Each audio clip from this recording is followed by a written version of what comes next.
earlier today, the FTC did a Twitter chat for influencers to help them decipher the new guidance that came out on the 7th. And so on the 7th, they did this big announcement about how they sent these letters to 90 different influencers who are violating the FTC guidelines. And along with that, they posted some more guidance that was meant to clarify what the rules meant. However, it just created a lot more questions. And I really hope, and I messaged this to the FTC afterward, and they said that that they are looking at it. I really hope that they will do more of these, because as much as we as bloggers, and there's like lawyers who are like blogging lawyers, or on the Twitter chat, there's a lawyer who's like a YouTube lawyer who works with, specifically YouTube creators. As much as we all are trying to decipher and interpret the guidelines, the best place to go for the information is the source, and the FTC is the source. So they shared a few resources, and you can go find them all at twitter.com/FTC. For if you have like more questions, you can email them, you can get them on the phone, and all of that. So I'm going to be trying to watch my groups at the same time as my page to see if there are any questions. I'm going to turn the volume off. That way, let's see. So you can see, so I can see if there's any questions that way if you guys are asking questions. And I'm trying to get this up on YouTube also. So we'll see if, it looks like it's kind of stuck. So we'll see if it'll let me put it up on YouTube, because that would be awesome. All right, so like I said earlier today on September 20th, the FTC did a live Twitter chat for about an hour and 40 minutes. So it started at 3:30 Eastern, which is 1:30 Pacific, and it ended at about, which is 12:30 Pacific, and it ended at about, I would say like 1:50. So I'm going to go through all their tweets from the beginning of the chat, because they did this in kind of a weird Q&A type format.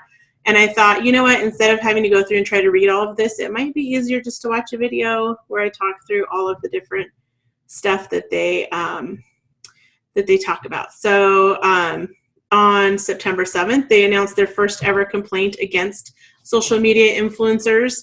So that's known as the CSGO Lotto owners. And it's a couple of gamers with an online gaming community that they went after. So let's kind of go back. So it was 3 hours ago. So they explained in the first beginning of the chat, they explained a little bit of what happened with that, that whole interaction with those influencers, like why they sent those messages and why they were not in compliance, etc. They also sent 21 follow-up warning letters to influencers, and they updated their endorsement guidance, which is here in the description of the video on Facebook. I put 2 resources that the FTC wants you to look at. One is a blog post, and the other one is their updated endorsement guidelines. And so it's kind of a Q&A, like an FAQ style page. They sent those notices. They're answering questions. They also put this, and I retweeted it. I should probably pin it. I'm going to see if I can get a link to it. Copy link to tweet. I'm going to go put this on my main Facebook page as a comment. They did like a little infographic, the do's and don'ts for social media influencers. So what FTC recommends, I'm going to say what they recommend and then what they say to avoid. So they recommend to clearly disclose when you have a financial or family relationship with a brand. And then things to avoid, don't assume that everyone knows about your brand relationships. Now that gets a little confusing, because in the chat they did talk about, well, if your followers do know that you endorse a certain brand, then you don't have to disclose. And that's tricky. Like, how do you measure that or prove that? Like, there's some people who know that I do stuff with HP through my Printly. But do a majority of the people that see my stuff know that? I don't know how you could make that assumption. So that's the first do and don't. The second do and don't is ensure your sponsorship disclosure is hard to miss. So that goes in with the clear and conspicuous, the the kind of the short version of the FTC guidance is you need to disclose the relationship. It needs to be clear and conspicuous on whatever content you are disclosing about. So don't assume that disclosures built into social media platforms are sufficient. So this would be like on Facebook, if you're using the branded content tool and it says paid, that is not a disclosure. That is a Facebook thing, and it doesn't comply with the FTC. So Facebook's requiring this branded content tool that marks your content as paid, that allows the brand that you're tagging, that you're doing the handshake tool with, and telling them, hey, I'm doing something with this brand, allows them to see your content, how it performs, put ad money on it, blah, blah, blah. That has nothing to do with the FTC. Also, the Instagram disclosure tool has nothing to do with the FTC. The YouTube disclosure tool, where you indicate that there's paid content from a certain brand on that video in the back end, of your YouTube channel, does not have anything to do with the FTC. That's a disclosure between you and the platform. So FTC is like, you got to disclose this to your followers. So the intent behind all of these disclosures, and this is just something to kind of think of when you are in doubt with how to interpret the disclosures, it's best to think of, okay, what is the intent, the spirit of these rules? And the intent is so that when consumers are reading that content online, watching that video, etc., that they understand that you have a relationship to that brand that is no longer organic. So they need to know that, like, I didn't just go to Target and was like, woo, look at Target, so great, I had so much fun in the dollar spot, look at these cute things. If I got paid by Target, or was given free things by Target, or was given a gift card by Target to go to Target to do that, or I was working as a brand ambassador for Target, or I was doing that at Target because my mom is the manager or whatever, now I have a different relationship than if I was just someone off the street who rolled in and was like, oh my gosh, I love Target. Because that's an organic share, right? I love Target, and I don't have a relationship with them at all. But if I had any kind of relationship, that's what you have to disclose. So consumers need to know that, like, hey, I may love my Roomba, but if I got paid by Roomba to write about Roomba, even though I love my Roomba and I bought it before I had a relationship with them and all of that, I still, if I talk about it and now I have a relationship with that brand, I have to disclose. So treat sponsored tags, including tags and pictures, like any other endorsement. So that means if you're like, I got to post this picture on Instagram because the brand gave me swag at a conference and they want me to tag them, that's now an endorsement. That's now a sponsored piece of content. You need to disclose that relationship. And they say don't use ambiguous disclosures like hashtag thanks, hashtag collab, hashtag spawn, hashtag ambassador. It needs to be really clear. And as we go into the questions, I think there's like 30 questions. This is going to be a little bit of a long live. As we go into the questions, there's a lot more, they go into more detail about this. So the fourth thing is only on image-only platforms like Snapchat, superimpose the disclosures over the images. You can also do this on Pinterest, Instagram, etc. So that means, like, on the actual image, you will have text that discloses this is a sponsored thing. Now, networks like Social Fabric, right? I've been doing this on YouTube, where you have to have this big old long disclosure. I hate doing the disclosure on there because it just looks crazy. But that's what they're requiring, right? They've talked to their lawyers, and that's what they're like, this is what we believe this means. You have to make a decision what it means for you. So, like, for me, it might just mean that I put sponsored on the bottom. So if I'm not doing something for Social Fabric and it's a video, I might just put sponsored at the bottom. Or I might do that on my Pinterest images, etc. But don't just rely on that, because don't rely on ones that people will see if it says click more. So, like, say, on Instagram and Pinterest, almost everywhere, they kind of truncate your caption in the feed. So if you have sponsored or ad way down at the end and it's after the see more link, not good. So just an easy way to disclose, not that they're saying you have to do it this way, but this is just an easy way to make sure that you are within the guidelines is just start it off, ad, and then, you know, your thing, sponsored, and then your caption. So it's just there, right? Just have it be clear and conspicuous. And as more people do this, it's going to become more and more regular. Now for us, there's the challenge of, okay, well, if it says paid or sponsored or whatever, it's not going to perform as well in the algorithm. It just is. So if we just accept that that is what it is, that when we do sponsored content, it's not going to perform as well. We probably have to put some ad money on it. That's just the way that it is. Because the idea behind this is to protect consumers so that they know if I'm talking about Knott's Berry Farm because I got to go to Knott's Berry Farm for free, they need to know that. All right, so then the first question, the first question was, I've seen a lot of influencer guidance on blogs about this. What's FTC's official tips? So that was their official tips. If you guys go watch this on my Facebook page, Smart Creative Social, I'm going to be pasting each of these tweets that has an answer over there so that this can serve as a resource, because in Twitter, this stuff's going to get like pushed way down. And I think I might even do like a blog post about it because there's just like so much stuff in here. Okay, so the second question was, do I need to list the details of everything I get from a company for reviewing a product? And their answer is no, whether you got $100, oh, sorry, I deleted the one that I wanted to get the link from. So their answer is no, if you got $100 or $10,000, you just need to say that you were paid. So a way to say that you were paid is that it was sponsored or ad. You can say ad.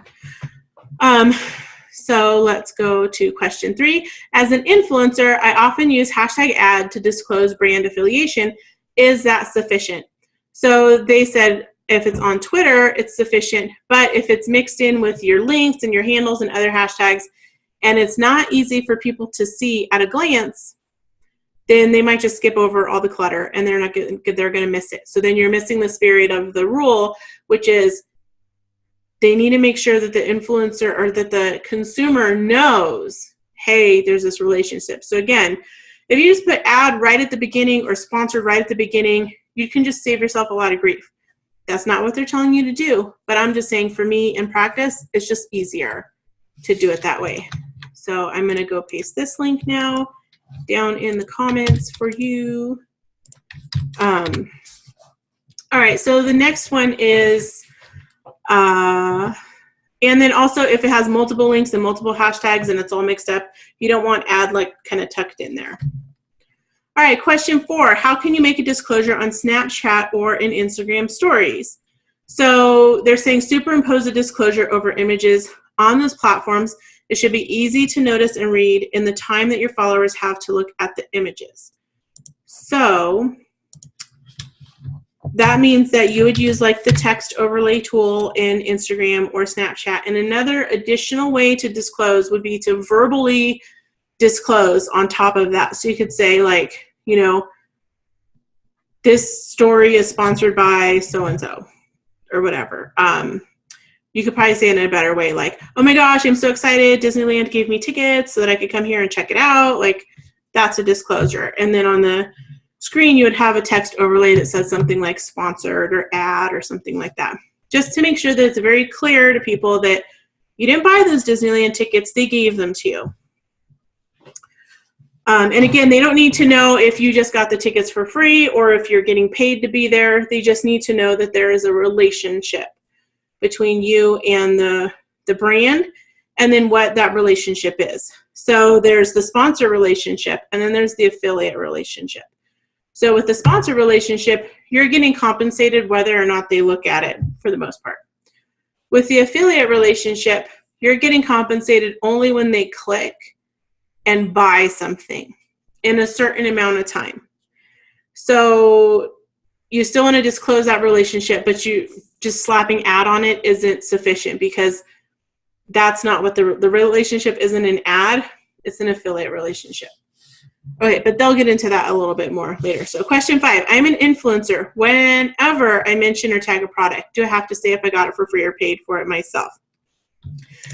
No, if you mention a product, this is their answer, that you paid for yourself or just happen to like, there's no issue. And this actually, I was surprised, this came up quite a few times on their Twitter chat. People were like, do I have to disclose if it's something that I didn't buy? I've seen this from other influencers where they're like, I'm not being compensated for this, I just like it. In fact, I watched a video from Casey Neistat the other day, and he was saying he was talking about how they went to Disneyland, and he's like, we bought tickets to Disneyland. This is not sponsored, because there's so much of an issue and so many assumptions made that when people see an influencer doing something or talking about a product, that they're assuming that they're getting paid and not disclosing. So now, to be safe, a lot of influencers are disclosing that they are not sponsored for that content. And I actually have a friend who he's doing a giveaway on his YouTube channel, and he put that it's not sponsored, that he bought the product outright to do the giveaway. All right, so you don't have to do that, but it just shows the kind of atmosphere that we're all feeling, that we want to make sure we're in compliance. We want to make sure, at the end of the day, we want the people who are looking at our content to have a good experience. And part of that is the disclosure and really making sure that they understand whatever our relationship is with the brand. If it's not a relationship and we just like it, if it's something we're paid, if it's something we got for free, if it's something we may make money off of through an affiliate, we just want to make sure that they know what is happening in this transaction we're having with this brand. Okay, so I'm an influencer, blah, blah, blah. Question 6. What if I work for a brand but wasn't paid for a specific post?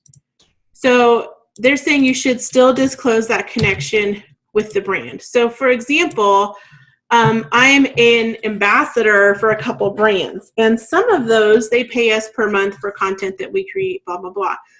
But other ones, they just give us product, and if we talk about it, then we talk about it. So I still need to disclose that I got that paint for free, or I got that glitter for free, or I have a relationship with the brand that makes this glue, or whatever it is. So you should still disclose that content. So question 7, I'm a well-known spokesperson for a product. Do I have to disclose I'm being paid each time I tweet about it? And that one's like a little tricky. So they're like, if your followers know you're paid, no disclosures needed. But if a significant portion of your followers don't know that, the relationship should be disclosed. And determining whether your followers are aware of a relationship or not could be tricky, so they recommend disclosure. And you know, it's that thing of, okay, again, what is the spirit of it? It's to protect the consumer. Somebody could not be your follower. This is their first day interacting with you. They're not going to know that you're a brand ambassador with Target or whatever. Like, just disclose to just keep it safe. Question 8, if a U.S. influencer travels abroad for a U.S. brand, which laws do the influencer's post needs to follow? So like U.S. law applies when it's reasonably foreseeable that posts will affect U.S. consumers. But also foreign law could apply. So you want to make sure that you are just aware of all the laws for the countries that you're going to. So for example, many of us as bloggers, we have had to add this additional disclosure on the bottom of our blogs for EU compliance, right? Where it talks about the site may use cookies, blah, blah, blah, blah, blah. So that even though we're in the US, we're still putting that disclosure because our blogs are being seen in the UK and Europe, etc. Question 9, in a series of short disappearing posts like a Snapchat or an Instagram story, is disclosure necessary on all the posts or on just the first? Now this one, even though the FTC says what you're supposed to do, I'm like, So they're like, when all the photos will be seen, disclosure on the first one could be good enough if it stands out and viewers have time to notice it. Now here's the thing. Any of us, and sometimes I have to wonder, like, is somebody who is actually using Snapchat and Instagram advising these people? Because Instagram and Snapchat stories go away after 24 hours. So if I'm doing a series and my story has 10 different pieces, if I disclose on the first one 25 hours from now, that first one, or 24 hours from now, that first one's going to be gone. And now I've got the other 9 still running until they kind of drop off as that 24 hours keeps rolling over. I'm not disclosing on the other 9. So just disclose on all of them if you want to be safe, because we all know, like, if you think of your behavior with the people that you follow, I don't watch everybody's story every day. I might watch some stories at 8 o'clock today in the morning, and then tomorrow I might not have time to watch stories again until 1 p.m. So if they disclosed between 8 a.m. and 1 p.m. yesterday on their story, but the content's still running, I'm going to see the content at 1 p.m. today, but I'm not going to see the disclosure. So just to be safe, I would disclose on every single panel of that sponsored content, just to be safe. And it doesn't have to be huge. It doesn't have to be like sponsored, like huge across the front of your face. You can just make the text, make it all small down in the bottom, like where it says sponsored. You can copy and paste that. Like it doesn't have to be like nutso. It doesn't have to be a hashtag either. Okay, so I am going to copy this one. And again, I'm putting all of these tweets with their actual guidance down here in the comments so that you guys can see those. And again, I will make a blog post about this on Smart Creative Social, because there are a lot of people who are on the chat interpreting things, and they were straight up interpreting stuff wrong. Oh my gosh, someone's calling me. They were interpreting stuff wrong right on the chat. And I was like, did we just read the same tweet? Because I'm not getting the same info that you were saying you got. So always go to the source. Like, people will give you advice. I'm going to give you advice. Always go check out the source. That's why I'm putting the tweets here. Hey, listen to what I have to say, but go check the tweets, because that's, or down here, go check the tweets, because that's what's going to tell you exactly what they said. And then you can interpret it from the source yourself. You know, it's like that whole thing, right? Playing telephone. We know stuff's going to get tweaked if it has to go through a bunch of people. All right, question 10. If the influencer is gifted tickets to an event, can they post personal point of view content without brand messaging, or is disclosure required? So they're saying if the point of view relates to the brand or sponsor, make the disclosure. If not related to the brand, no disclosure is necessary. For example, a couple of friends of mine went to a New Order concert last night. Let's say that they got tickets for free. If they're talking about the concert or talking about some sponsor, or let's say Heineken sponsored them to go to this concert, if they're talking about Heineken, then they have to disclose. If they're talking about how great the concert is, how them and their friends are dressed, or anything that's not about the brand, that doesn't need a disclosure, because that's not what the sponsored content is, if that makes sense. Okay, so copy this one for you. Number 11, how does the FTC view non-US influencers with a significant number of American followers? And this is really interesting, because Sin Gagan was on the Twitter chat, and she's in Canada. However, a lot of her followers are in the US. So you might think, like, when is this applicable? It totally is applicable a lot of the time. I know some influencers in Mexico who also have a large US-based following. And this can really get your sponsors in hot water too, especially if they're US-based and you're not following the rules because you're like, well, I don't live in the US. If your audience is intended to be in the US, then that's, you've got to disclose. So the FTC's answer to that is, if posting about products sold in the US, they need to disclose. So if you're posting about products that are just in Canada, like you're just posting about, well, I mean, Tim Hortons is in the US now too, but if, say, you're just posting about something in Canada and you're in Canada and it's not for a Canadian audience, even though US people might see it, they'd have to go to Canada to consume it or use it, then you need to make sure you're following Canadian law. And the FTC is like, well, whatever. All right, so question 12, influencer giveaways funded by 3Ps and I don't know what 3Ps mean. Are there disclosure requirements or other considerations to be mindful of? I'm going to copy this one status because this relates to one of the other questions. All right, so they say followers should be told that the giveaway is sponsored by a third party. Oh, third parties. That's what 3Ps means. I've had a long day, you guys.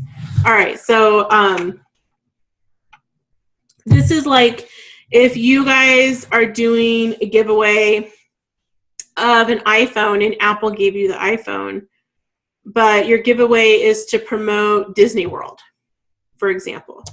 So you didn't get the iPhone from Disney World, you got it from Apple.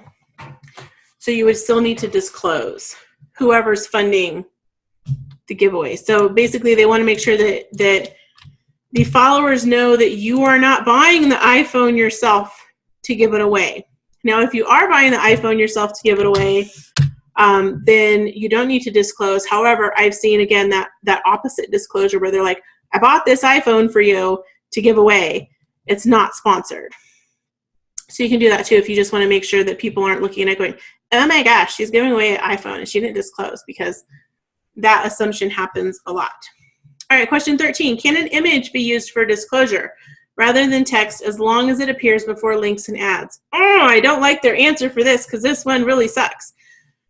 Because I feel like this one's going to get a lot of people in hot water. And I'll explain why. The FTC says yes, if the image stands out, followers can avoid it and they can understand it.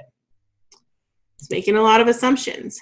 So if you post an image disclosure and the image doesn't display, then it doesn't stand out, followers can avoid it, and they don't understand it because it's not there. So that wouldn't work. If you post an image and somebody who is blind is accessing your site and there's no alt text or something other disclosure for their reader to identify and read to them so that they understand that there's a disclosure, then it's not going to work.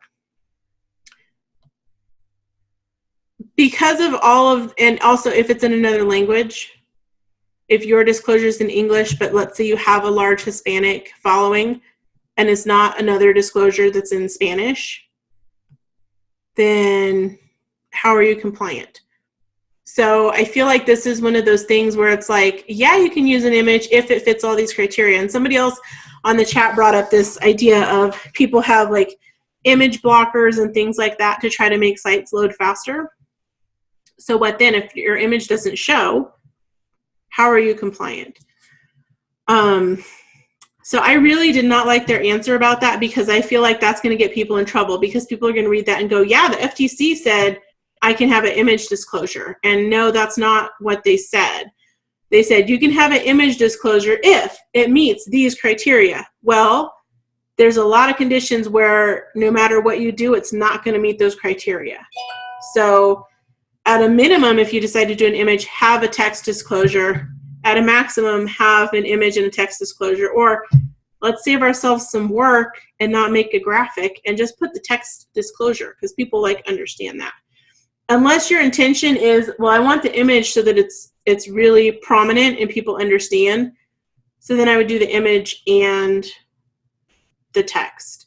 But make sure that there's a way so that if someone has an ad blocker, they're blind, it's in another language, their internet's super slow and the image never loads, in those cases, will they still be aware that this was a sponsored relationship or affiliate or whatever it is that you're trying to disclose? So just make sure that those criteria are met. But yeah, I feel like a lot of people are going to get in trouble with that. So question 14 had to do with affiliate marketing. How can they get the FTC to certify their standards in the affiliate marketing industry if it self-regulates? So there's no process for certification, but staff is happy to give informal guidance. And so what that means is when you sign up for an affiliate program, you might notice they all have these different rules in terms of service. And I'm going to go check for questions real quick. Everybody has different ways that you have to disclose. And, so like if you're an Amazon affiliate, you have to have this other special disclosure somewhere on your website, in addition to having the links be like no follow and have a disclosure before the first link in the post, blah, blah, blah. And other affiliate programs require different types of disclosures. And so the FTC is not really telling them this is the one gold standard for a disclosure. And so they're trying to figure out, okay, well, how can we get clarification on this? So really the best step for that is to, one, follow the terms of service for whatever your affiliate program is. And 2, make sure that your disclosure of whatever that relationship is clear and conspicuous. So something like, and also matches the terms of service. So something like, when you click on this link, it puts a cookie on your computer, and if you make a purchase within the time that that cookie is active, I might get a kickback. Or I might make a small commission from the seller at no extra cost to you. That explains the relationship, what happens with this transaction that I'm involved in with this brand. So you just want to make sure that it's clear. All right, so FTC, blah, blah, blah. Question 15, can you discuss the updated guidance on Facebook likes and under what circumstances disclosure is required? And this one I just thought was like a little bit confusing. Like I didn't really get why I was being asked. So I think it's that thing of like where sometimes brands, when you're working with a sponsor, sometimes they require that you follow their social media accounts as part of your agreement. So how do you disclose on that? So they say their enforcement policy isn't changing. Likes are endorsements, and we recognize some platforms don't permit disclosure. So, right, so if I basically all platforms, I don't know what they're talking about. If I like subscribe to a YouTube channel or follow someone on Twitter or like somebody's Facebook page, there's nowhere for me to write a disclosure. Now you can like their post, like let's say that a brand was as part of your contract with them. Let's say that a brand said, okay, you need to go and like all of our Instagram posts every month as part of our agreement with you. I guess you could like the post, but then you would put a comment, I guess, and say that you're doing this is because you're an ambassador or something. But depending on the number of contents, that may not be in close proximity to where that little like heart is that shows your name. And if they expanded that out, the comment wouldn't even be on the same page. So I don't know. That one's tricky. Maybe just avoid people that want you to do likes for the ambassadorship, because it just sounds like super funky. Most of the ones that I've talked to, they're always like, it's kind of a suggestion, like, hey, you want to support the brand while you're an ambassador for them, but there's no like hard requirement. All right, built-in disclosures. Does like includes paid promotion mark on YouTube videos or the paid tag on Facebook that happens when you use the branded content tool? Are those sufficient? And they're like, nope, don't assume that built-in disclosures are sufficient. So it's that thing of, does general public people, do they understand that paid on Facebook means you were paid? No, they might think it's just an ad, that somebody put an ad on Facebook. So because it's not clear to them what that means, you still need to disclose. So just because the platform, like I said earlier, just because the platform is requiring this certain thing be done, doesn't mean that satisfies your disclosure requirement for the FTC. So kind of the gist is like, when in doubt, disclose. And that kind of goes back to those people who are like, this is not sponsored. I bought this iPhone for the giveaway on my own. When in doubt, disclose, so that people know, oh, okay, this is what's happening here. And it also depends on whether the tool clearly and conspicuously discloses the connection. So FTC staff does not think that the built-in YouTube and Facebook tools suffice for this kind of disclosure. And the Instagram tool, which I haven't been able to get that to work. So if you guys have gotten that to work, please let me know, because it hasn't worked for me at all. I'm trying to just see if anybody left any comments. Okay. All right, so question 17, can I affiliate promote something where I am displayed as a testimonial? FTC says as long as there's transparency, disclosure everywhere, there isn't an issue. Now, this is something that has been tricky for me a few years ago. I was working with the brand. And again, this is like probably when you shouldn't work with the brand for product only, because they're usually doing some shifty stuff. And they wanted us to put Amazon reviews on their product on Amazon, and then we could affiliate sell it from Amazon.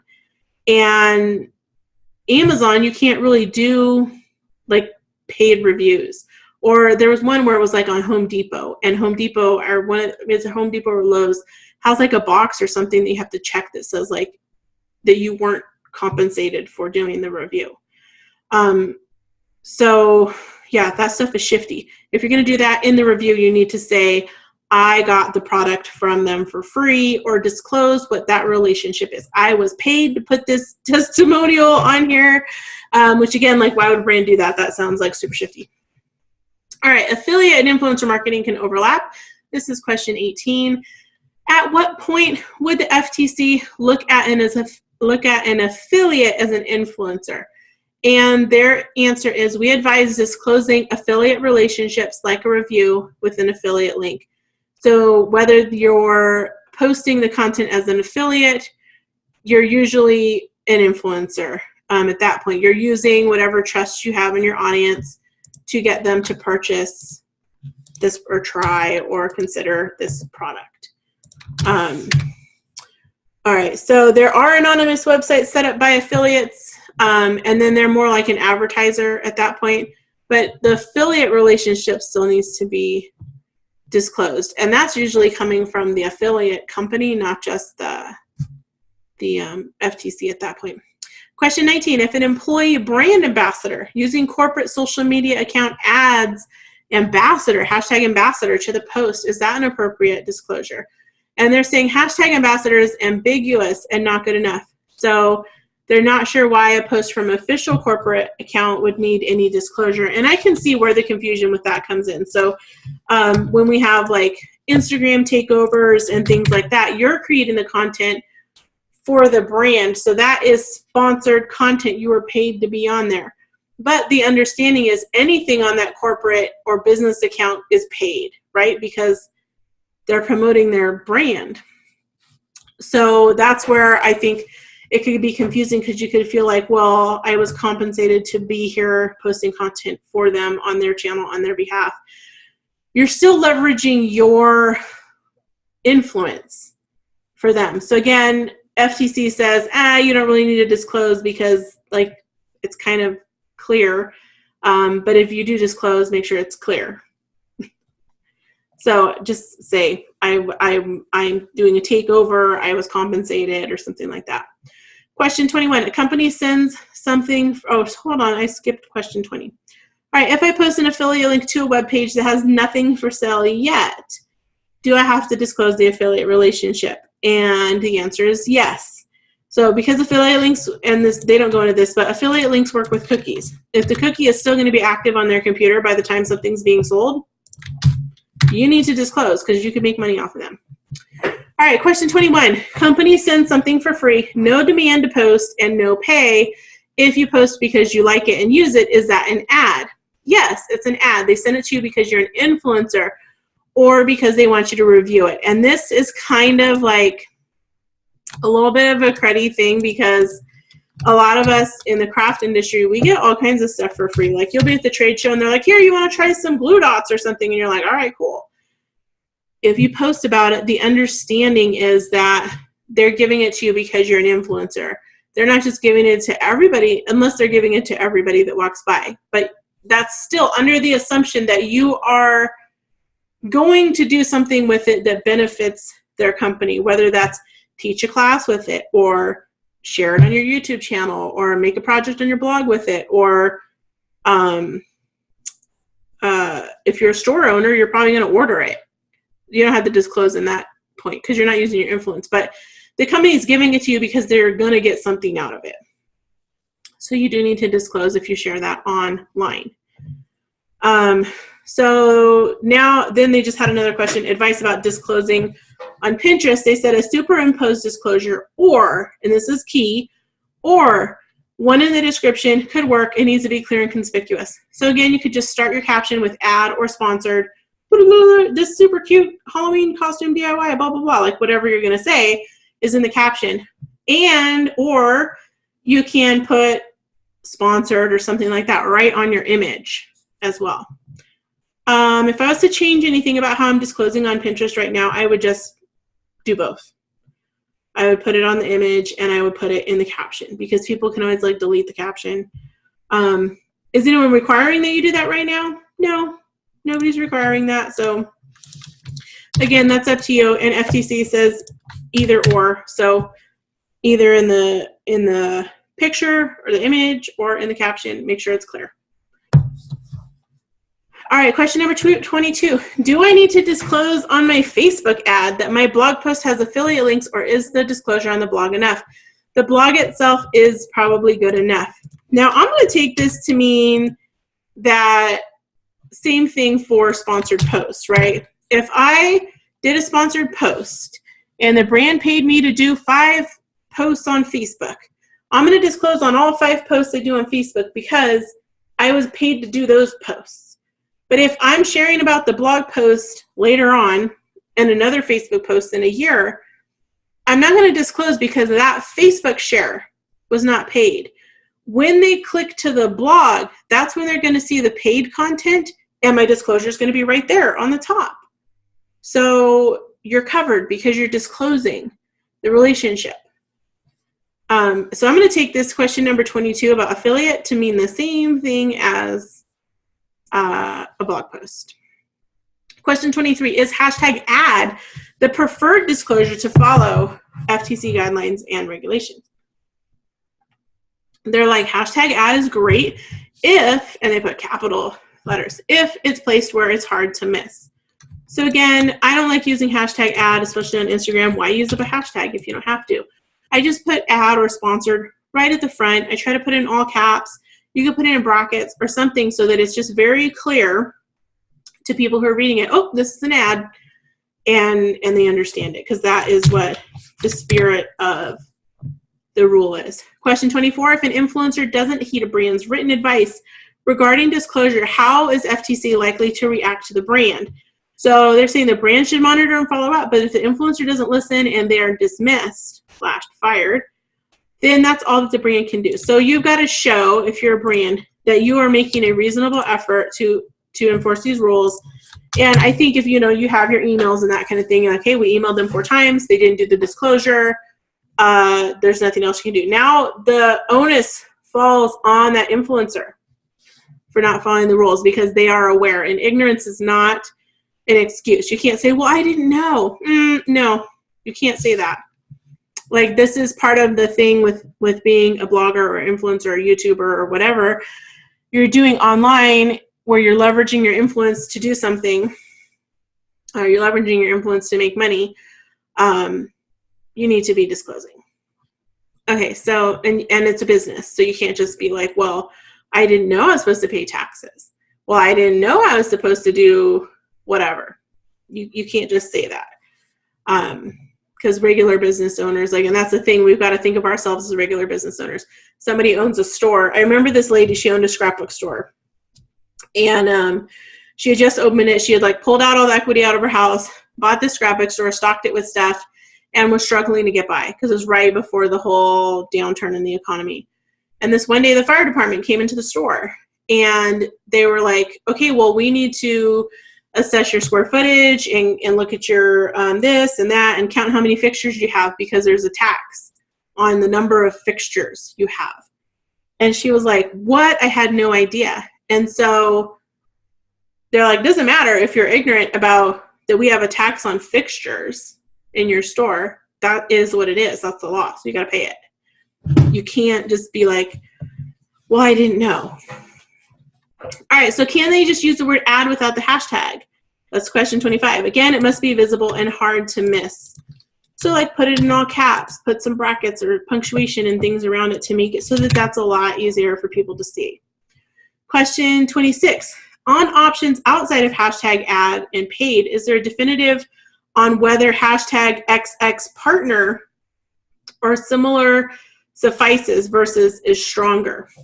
So hashtag XX partner should be good enough when XX is the brand name. So it would be like hashtag Zyron partner. And I've seen people doing this with the FabFitFun stuff on Instagram. I feel like, for me personally, I feel like it's a little vague because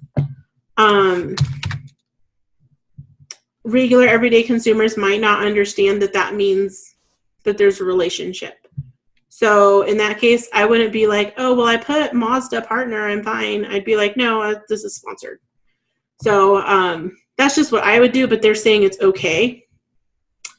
All right, so this is when they ran out of time, so they did 26 questions. They gave 2 more links, and I made sure that I pasted those there. And they have an email address here. If you want to ask a question, I'm pasting it down in the comments of my video here on Facebook that says endorsements@ftc.gov. So if you have questions about specifics, you can email them. Like, that is so cool, right? They're there to help you. It's like, it's funny because I've done my taxes for a lot of years. And then a few years ago when I had a corporation, I got a CPA. But a lot of people were like, what do you mean, like, you do your own taxes? I'm like, yeah, like, I straight up call the IRS on the phone and I ask them questions about stuff. And they're like, what? Like, the government agencies aren't all evil. They do have customer service lines where you can call and get guidance. So if they're offering the help, like the IRS has their number all over the place for you to call and get help if you're doing your taxes. If the FTC is offering help and they've put their email address, take them up on it. Like, don't go in Facebook groups and ask a bunch of bloggers who you have no idea what their background is. You have no idea if they've read the most up-to-date stuff. Like, it's great for us to be a community and help each other. But when it comes to things that are legal, like taxes, intellectual property, FTC disclosures, try to go to the source as much as possible, because that's stuff that can really ruin your business, and it's not going to fly in court if you're like, but I asked these bloggers and they're big bloggers and they told me blah, blah, blah. They're going to be like, okay, and what does that mean?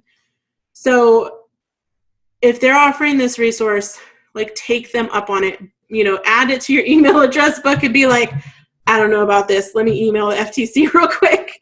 I mean, I know it sounds crazy, but like, totally, I think you guys should do that. And I'm going to be doing that too. Like, when I have questions, and you can still post